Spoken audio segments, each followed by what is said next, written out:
maybe even the Control Warrior from Handsomeguy to get banned, and it kind of seems like the bans are a little bit reversed, and Dragon Warrior hasn't necessarily had the best time, but we're going to go ahead and hop into game number 2 here. It's going to be GundamFlame's Mid-Range Hunter versus Handsomeguy's Control Warrior. This Control Warrior generates a ton of armor. You know, I'm sure people at home have seen this list, but just in case you haven't, generates a ton of armor and has basically the trump card at the end of Yogg-Saron. Yeah, and I think in this matchup overall, GundamFlame's going to be feeling pretty reasonable, especially because it's got a pretty decent opening with 3 2-drops in his opening hand, along with the Animal Companion that just gets even more powerful when you play it with minions that are already on the board, because suddenly there's not just one threat, there's multiple, and there's a chance of obviously Leok giving the instant buff. But starting off with the Kindly Grandmother, one of the new cards from Karazhan, and also kind of unusual because it has what's in the past the opposite general death rattle effects. Normally big minions death rattle into smaller minions, but this one is a 1-1 that death rattles into a 3-2, so kind of awkward to deal with for any removal classes. They really have to think about how they interact with the board. But Fire War Axe, pretty good start. Handsomeguy as well, just going to kill off this Toad, and this hit from the Toad could be very important. Potentially, yep, there we go, gaining an additional draw for Handsomeguy. So now the Acolyte at least drawing 2 cards. Yeah, very heads-up play by Handsomeguy to make sure he gives himself the opportunity for that. And yeah, GundamFlame kind of looking at that and not feeling as good. Ooh, I like the trade. Yep. Because if he doesn't trade, the Acolyte, what it also does is set up the ping, the hit onto the Grandmother, and then the clear up with the weapon as well.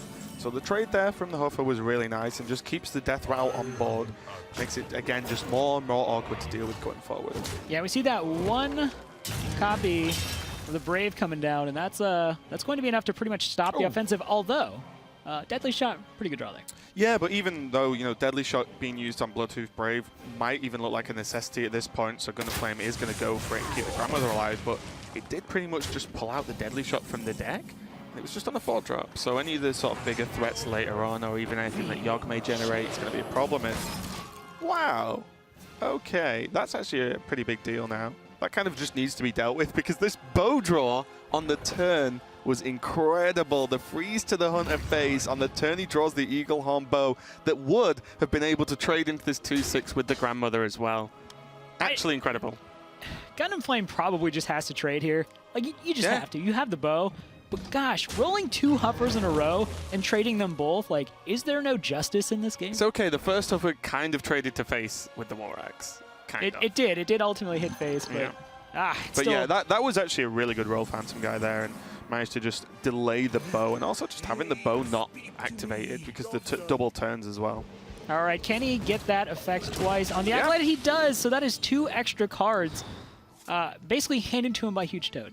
Yeah, this is rough now because of the armor generation Handsomeguy been able to gain. He's not under too much pressure, and he's not under minion pressure. The Grandmother's a great card, but he's still only chipping for 1, and Handsomeguy might just be like, look, until I'm going to be able to brawl, I'm just going to let this hit me for 1, unless there's a Houndmaster come down to you know, buff it up to present some more reasonable damage. And it's just a card, a little bit off time, not quite on 6, but hey ho, he's got the time to be able to play it, and now he's going to be tanking up going forward, and 2 shield blocks in hand as well.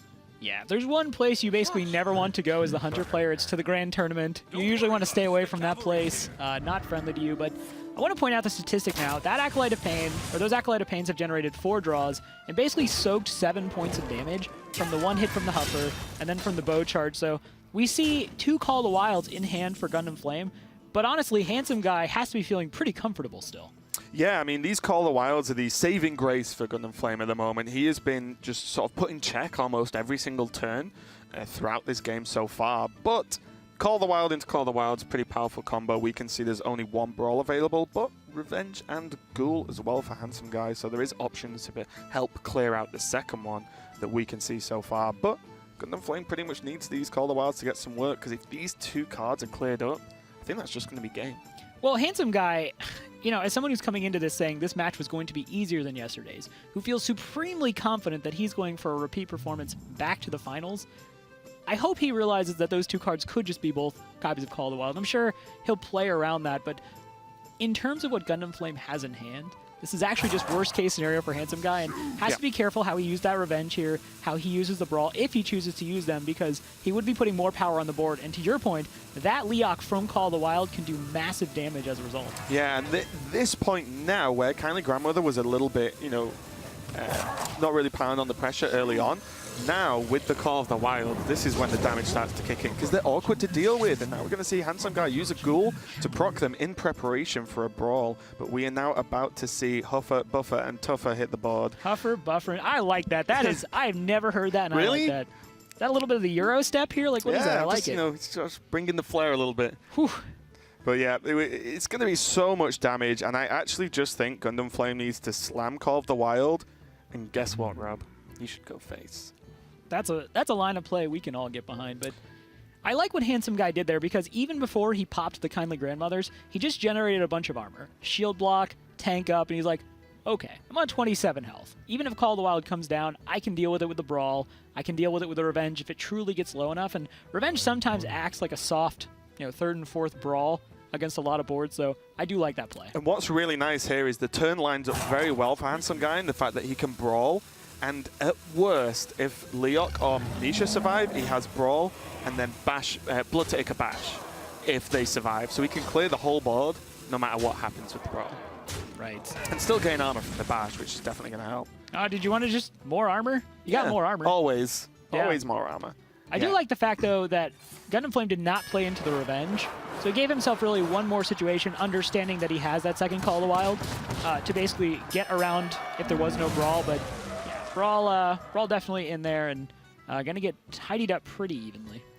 Yep, we are going to see the Bash used, but, Handsomeguy again, just having there was no way an enemy minion would survive this Brawl, which is really good for him, because unless another Call of the Wild comes out, you've got to think with this hand, the shield block, again, as you mentioned, Ironforge Portal coming off the top there, so much armor generation that once two Call of the Wilds are gone, because we've seen no high mains hit the board yet, because they're the ones that build up the power, right, and build up the damage before you finish the game with Call.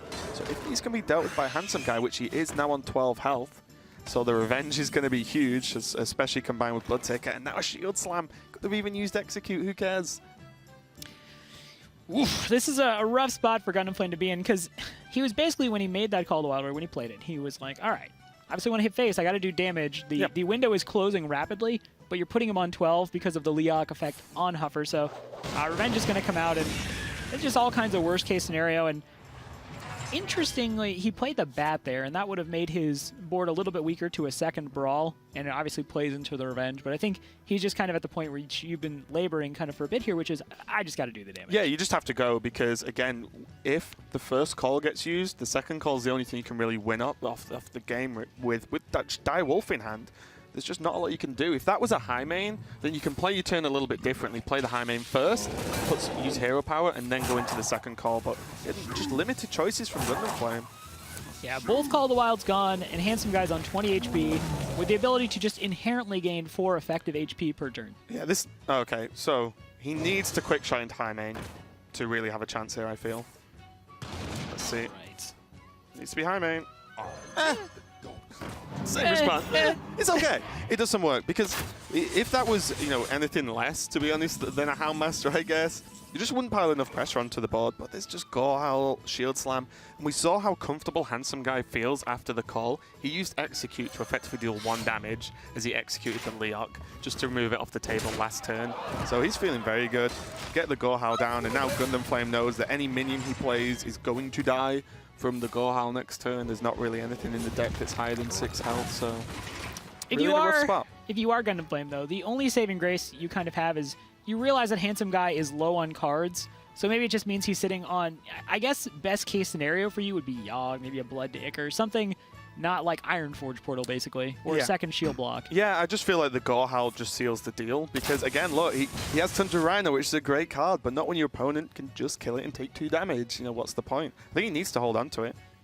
Yeah, maybe able to pair it with something like Infested Wolf, just really anything. Yeah, anything, yeah. It's unfortunate that he couldn't pair that with High Main. That would be a solid turn. But yeah. Oh, he's going to play it. So what this Rhino's done is, combined with the hero power, it's dealt like a sort of net 2 damage, because there's going to be another hero power now. So effectively dealt, it's going to deal 6 damage if he uses the Gore Howl to kill it. But he's just getting 2 damage off 5 drop. Like, it feels pretty horrible when your opponent's just going to armor up. And now Ironforge Portal, again, as you mentioned, just going to further seal the deal. And hey, his Gohal's going to grow if he uses that tank up again next turn, which pretty sure is the control warrior. You kind of like that tank up button. Yeah, you know, Handsomeguy just able to unleash the beast, and Houndmaster falls flat as a draw. And GundamFlame has to, I'm sure, consider what possible ways there are that he can even win. Yeah, he's basically working out how many turns it's going to take him to, how many turns he has to draw a high main. So he's going to decide one. And next turn there's a chance of high main into Houndmaster, which is why he's keeping the Houndmaster on the board. He knows his minion just dies, but now with Sylvanas down, Houndmaster into high main is not really the option, as even the chance of a high main steal. There we go, so he did get it just 1 turn too late, as he just can't really Houndmaster. Yeah, high main showed up a little bit late to the game today, and you know, unfortunately, to your point, once it comes down, once taunt goes on it, there's only one thing Handsomeguy can hit with the Sylvanas, so yeah, have to imagine GundamFlame is going to see the writing on the wall relatively quickly here. Yep, don't really think he can go for the... Is he just dead if he doesn't play the Houndmaster? I'm not sure. What attack is the 7? Oh, it's 17's 1 damage off lethal with the tank up to buff the Gohal as well, so... Just bullying him now, unfortunately.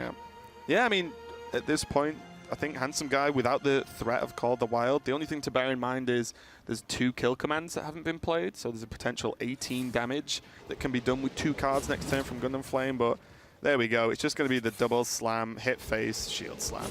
Steal the high main and say, get out of this game, GundamFlame. Well, Handsomeguy like, that's a nice cat. I think I'll take that cat. Oh yeah, the ghouls are better draw than the shield slam, of course. Yeah. You played your high main, he was on the turn, on the board for a turn, and now he's mine. There we go. Concede, not too much for a surprise, and I